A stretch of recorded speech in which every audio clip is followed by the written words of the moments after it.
పెద్దవాళ్ళతో ఎలా మాట్లాడాలో తెలీదా?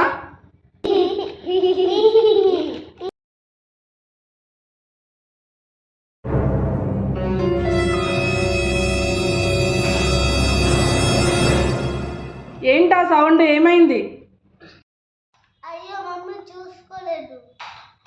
చూసుకోలేదా? నువ్వెందుకు చూసుకుంటావు? నీకు అసలు కళ్ళు నెత్తికెక్క ఏం కనిపించట్లేదు. నేను ఇప్పుడే కదా ఇల్లంతా క్లీన్ చేశాను, మళ్ళీ పడేసావా?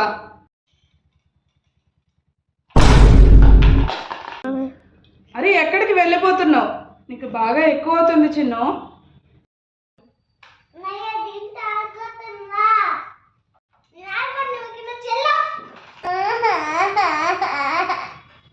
ఏమైంది బిన్ను? ఎందుకు ఏడుస్తున్నావు?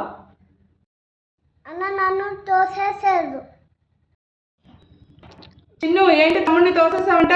వాడికన్నా పెద్దవాడివి, వాడిని ఎలా చూసుకోవాలో నీకు తెలీదా? నువ్వు కూడా నాకన్నా పెద్దదానివి కదా, నువ్వేం చేసావు? ఏంటి మాటకి మాట సమాధానం చెప్తున్నావు?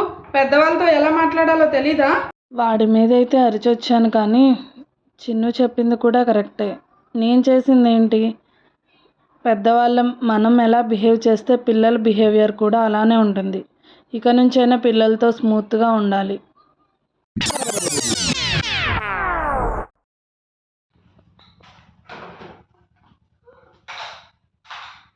ఏంటా సౌండ్? ఏమైంది? అయ్యో మమ్మీ చూసుకోలేదు.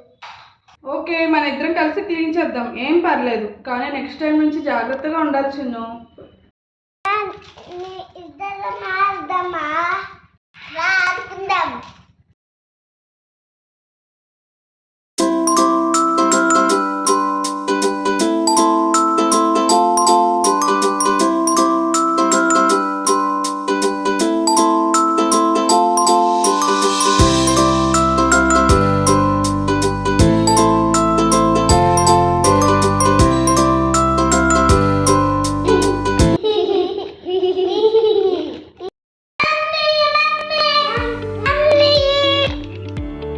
మనకి ఎన్ని ప్రాబ్లమ్స్ ఉన్నా పిల్లలపైన మాత్రం ఆ ఎఫెక్ట్ పడకుండా చూసుకోవాలి. మనం పిల్లలతో ఎలా బిహేవ్ చేస్తామో వాళ్ళ బిహేవియర్ కూడా అలానే ఉంటుందని మర్చిపోవద్దు. ఈ వీడియో మీకు నచ్చితే తప్పకుండా వీడియోని లైక్ చేయండి, మన ఛానల్ని సబ్స్క్రైబ్ చేయండి. Thank you.